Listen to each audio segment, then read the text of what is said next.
이제 2계층과 1계층을 다 아울러서 인코딩 과정과 디코딩 과정을 살펴볼게요. 먼저 데이터를 보내는 컴퓨터는 이쪽, 데이터를 받는 컴퓨터는 이쪽이에요. 그리고 보내고 싶은 데이터는 쟤예요. 저 데이터. 제가 2계층 인코더의 인풋으로 들어갑니다. 그러면 얘는 앞에 11110000이 붙어서 나오겠죠? 이 결과는 1계층 인코더의 인풋으로 들어갑니다. 그러면 그 결과로는 아날로그 시그널이 나올 거예요. 이 시그널은 이제 전송자의 컴퓨터를 빠져나와서 전선을 타고 흘러서 받는 컴퓨터에 도착합니다. 그리고 이 시그널이 1계층 디코더로 들어가요. 인풋으로요. 그러면 그 아웃풋은 해석된 데이터예요. 얘는 2계층 디코더의 인풋으로 들어가서 앞뒤에 플래그가 제거되고 데이터가 나오게 됩니다. 이렇게 해서 통신에 성공했죠. 그렇다면 데이터 링크 레이어 기술은 어디에 구현되어 있을지 한번 살펴볼게요. 랜카드에 구현되어 있다고 해요. 2계층 모듈도 1계층 모듈처럼 하드웨어적으로 구현되어 있는 셈입니다. 이제 2계층도 끝났고요. 3계층입니다. 3계층은 네트워크 계층, 네트워크 레이어인데요. 앞에서 이 그림 등장했던 거 기억하시나요? 인터넷은 이런 구조다 하고 보여드린 그림이었는데요. 이번에는 A가 B에게 데이터를 보내고 싶다고 합니다. A는 저기 있어요. B는 여기 있어요. 설명의 편의를 위해서 규모를 조금 더 축소시키겠습니다. 그리고 라우터들에게 이름을 붙여줄게요. A는 B에게 데이터를 전송하고 싶습니다. 저 데이터를 보내고 싶은 거예요. A는 데이터 앞에 목적지 주소, 즉 B의 주소를 붙입니다. 보시면 저 55.10 어쩌고랑 여기 이걸 같죠? 저 A가 B의 주소를 데이터 앞에다 붙인 거예요. 이런 주소를 각 컴퓨터들이 갖는 이런 주소를 IP 주소라고 해요. IP 주소는 컴퓨터마다 고유한 값을 가집니다. 네, 어쨌든 A가 B에게 데이터를 보내기 위해서는 A는 B의 IP 주소를 알고 있어야겠죠? A는 B의 IP 주소를 어떻게 아는 걸까요? 자, 예를 들어서 B가 네이버에 있는 한 컴퓨터라고 생각해 볼게요. 우리가 주소창에 www.naver.com을 입력하면 이 영어 주소는 IP 주소로 변환이 돼서 사용됩니다.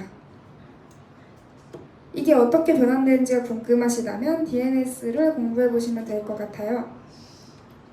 어쨌든 우리가 www.naver.com을 사용한다는 것 자체가 이미 우리는 네이버의 IP 주소를 알고서 쓰는 것과 마찬가지인 셈이에요. 그러니까 결론은 보내는 컴퓨터는 상대방의 IP 주소를 알고 있어야 전송을 할 수 있습니다. 아무튼 이제 앞으로 저 초록색깔 저렇게 데이터 앞에 목적지 IP 주소 붙인 거 쟤를 패킷이라고 부를게요. 이제 패킷의 여행을 따라가 보겠습니다. 가장 먼저 A가 라우터 가에게 패킷을 전달합니다. 사실 A는 전선으로 직접 연결된 게 가밖에 없죠 지금. 그러니까 가한테 보낼 수밖에 없어요. 가는 이 패킷을 받아서 패킷을 열어봅니다. 그리고 목적지 IP 주소를 확인했어요. 가는 생각했어요. 나랑 연결된 컴퓨터 중에는 55.10.54.75인 컴퓨터가 없네? 지금 가에 4개의 컴퓨터가 직접적으로 연결이 되어 있는데 얘네들 중에는 이 주소의 컴퓨터가 없는 거죠. 그러면 가는 이 패킷을 마에게 줄 수밖에 없는 거예요. 그래서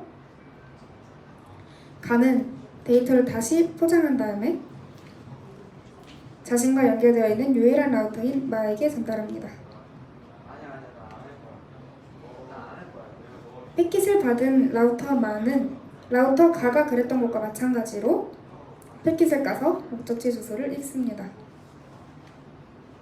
목적지가 B라는 것을 알게 된 라우터 마는 이제 패킷이 B에 도착하려면 어느 전선으로 패킷을 내보내야 하는지 알아야 되겠네요.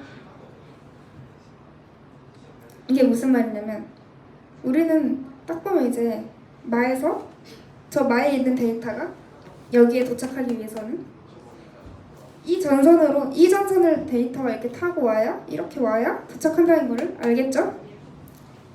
그렇지만 나의 입장에서는 여기 가로 연결된 전선으로 이 데이터를 보내야 할지, 아니면 나로 연결되어 있는 전선으로 데이터를 보내야 할지, 아니면 여기 바로 연결된 전선으로 데이터를 보내야 할지 알 수 없어요. 마는 어떻게 데이터를 바에게로 전달해야 한다는 것을 알아낼 수 있을까요? 여기에 대해 궁금하시다면 라우팅을 자세히 공부해 보시길 바랍니다. 우리는 그냥 라우터 마는 자기가 어떤 데이터를 B에게 도달하게 하기 위해서는 무조건 라우터 바에게 줘야 한다는 걸 미리 알고 있었다고 가정할게요. 그러면 라우터 마는 다시 데이터를 패킷으로 포장해요.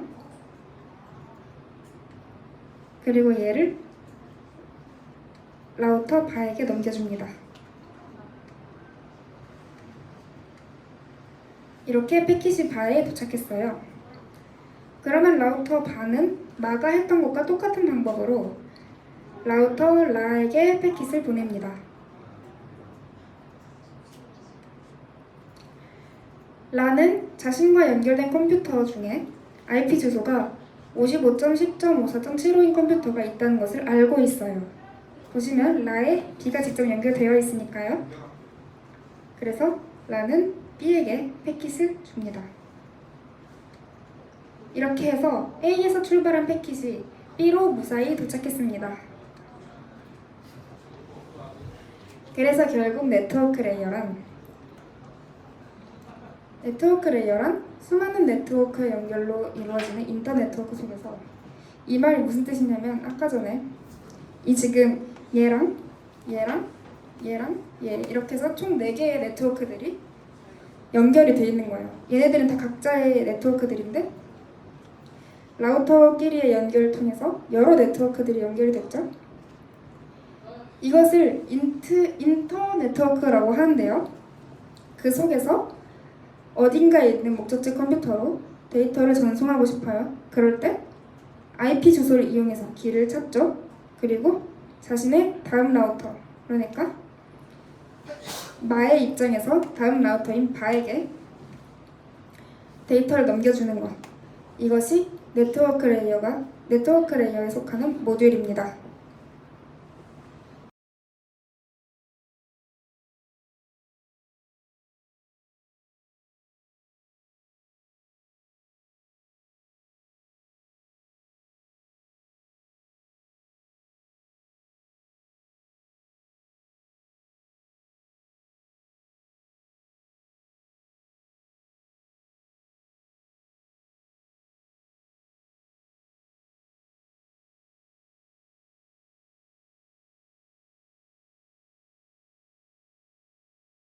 여기서 라우팅이랑 포워딩이라는 단어가 있는데요. 아까 라우팅 그냥 궁금하시면 해보시라고 했는데 포워딩에 대해서는 말 안 했어요. 근데 언급 안 했으니까 무시하세요.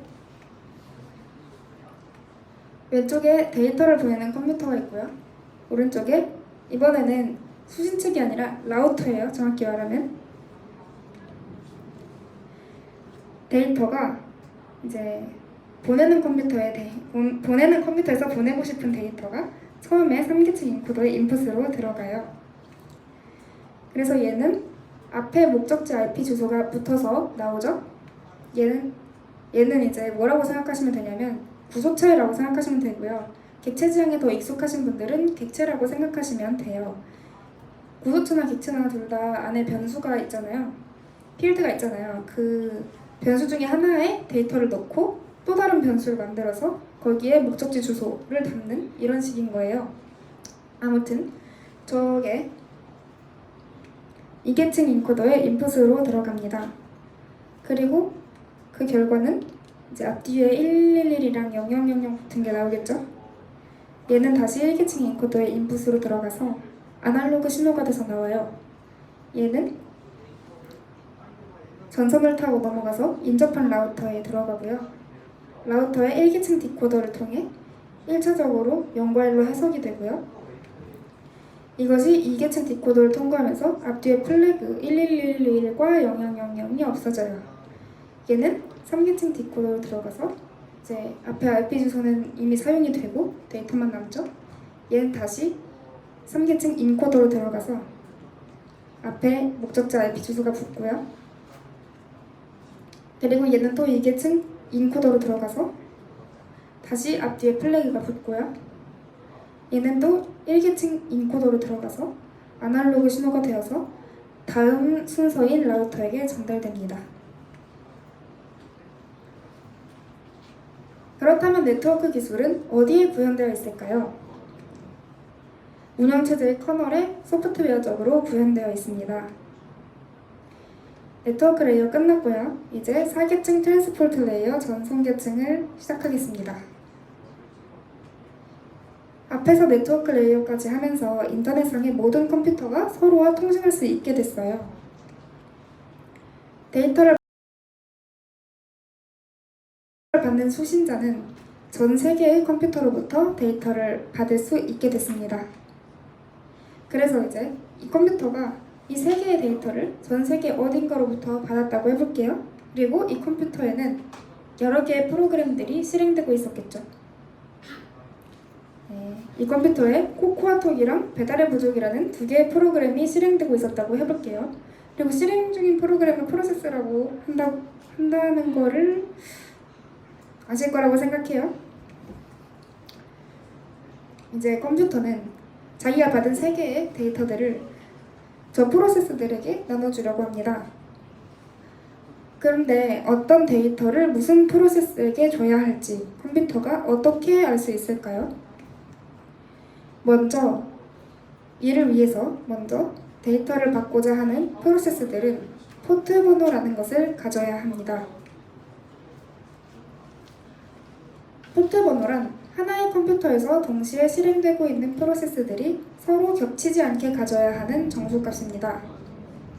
예를 들어 볼게요.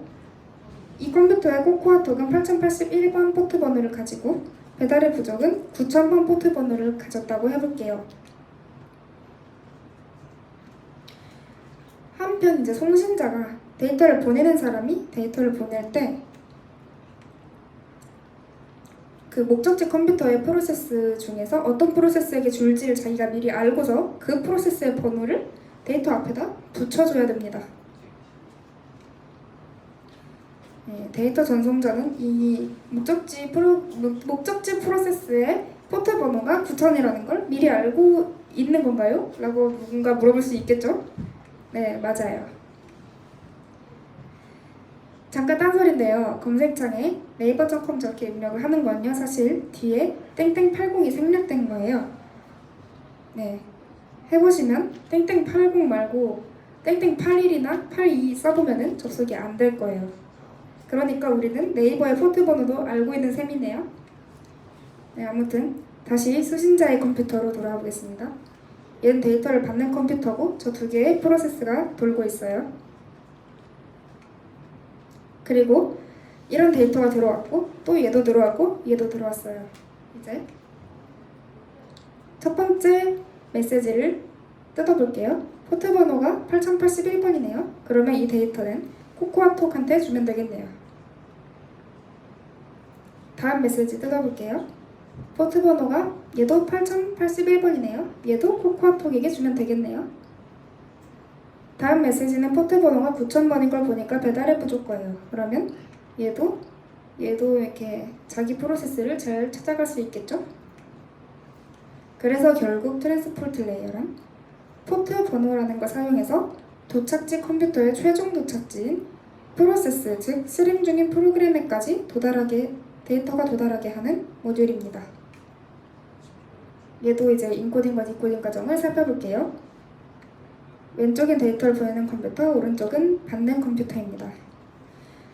최상위 계층이 4계층 인코더로 원본 데이터가 들어갔어요.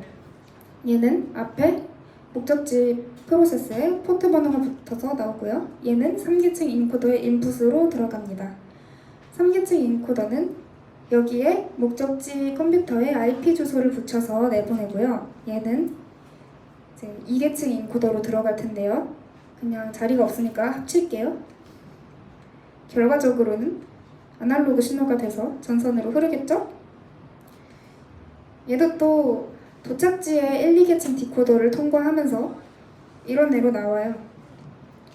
그러면 3계층 디코더를 통과해서 포트 번호까지 남게 되고요. 얘는 4계층 디코더를 통과하면서 이제 이 포트 번호를 활용해서 특정 프로세서에게 전달이 되면은 저 상태로 전달이 되겠죠. 그렇다면 트랜스포트 레이어 기술은 어디에 구현되어 있을까요? 운영체제의 커널에 얘도 3계층과 마찬가지로 소프트웨어적으로 구현이 되어 있습니다. 이제 마지막 어플리케이션 레이어인데요. 왜 갑자기 어플리케이션 레이어죠? 라는 생각이 들 수도 있을 것 같아요. OSI 네트워킹 모델은 그 구조가 총 7개의 레이어로 나뉘어져 있는데요. 그래서 OSI 7 레이어죠. 그런데 왜 갑자기 여기 세션 레이어랑 프레젠테이션 레이어 왜 건너뛰고 어플리케이션 레이어로 넘어왔는지 설명해 드릴게요. 사실 현대의 인터넷은 OSI 모델이 아니라 TCP/IP 모델을 따르고 있습니다. TCP/IP 모델도 OSI 모델과 마찬가지로 네트워크 시스템에 대한 모델인데요. 현대 인터넷이 TCP/IP 모델을 따르는 이유는 OSI 모델이 TCP/IP 모델과의 시장 점유 싸움에서 졌기 때문입니다.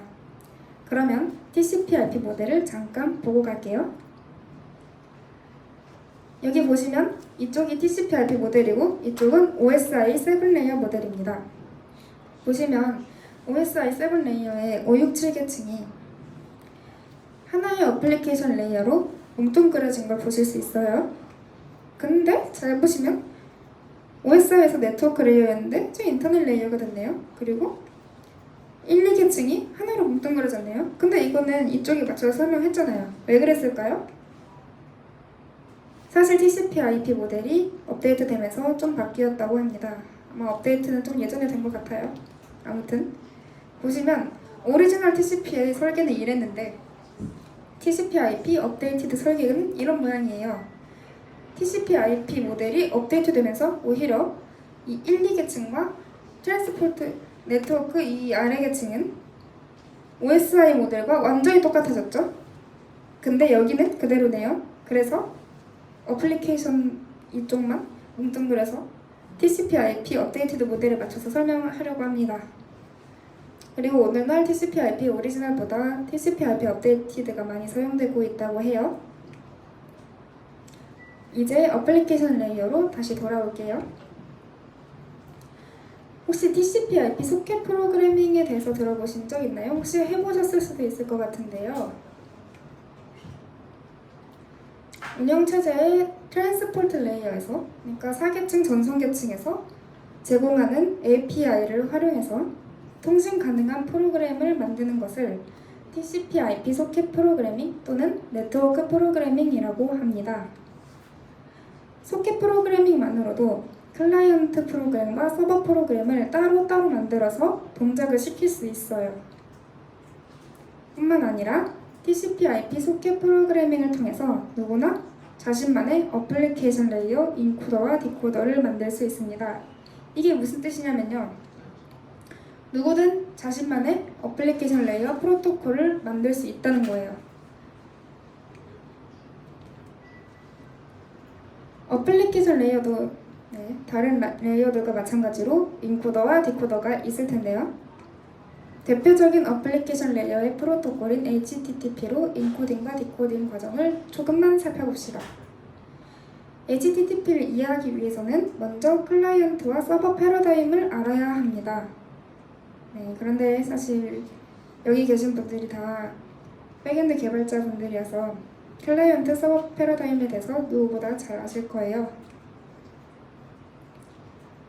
뿐만 아니라 HTTP의 세부적인 부분에 대해서도 익숙하실 거라고 생각해요. 난 아닌데? 라고 생각하신다면 이 키워드가 익숙하시다면 이미 익숙한 거예요. 헤더, 바디, 리퀘스트, 리스폰스, 스테이터스 코드 이런 거 익숙하시죠? 그러니까 이미 알고 있는 지식을 활용해 보겠습니다. 뭐 어떤 분은 이런 지식이 없을 수도 있겠지만 아무튼 이번엔 데이터 전송 측이 서버 컴퓨터예요. 사실 데이터 전송 측은 클라이언트일 때도 있고 서버일 때도 있는데 이번 예시에서는 서버일 때로 할게요. 그리고 데이터 수신 측은 클라이언트 컴퓨터로 할게요. 전송 측이 서버면 수신 측은 클라이언트겠죠. 전송 측이 클라이언트의 예시를 들었다면 수신 측이 서버가 됐겠지만 지금 그냥 이대로 할게요. 서버에서 뭐 해라는 데이터를 내려주고 싶어요. 그러면 HTTP 인코더를 통과하면서 앞에 스테이터스 코드가 붙는 겁니다. 사실 스테이터스 코드 말고도 되게 많은 게 붙죠. 근데 뭐 예시를 들자면 저렇다 이겁니다. 그리고 사계층 인코더의 인풋으로 얘가 들어가요. 그러면 얘는 앞에 포트 번호가 붙어서 나오겠죠?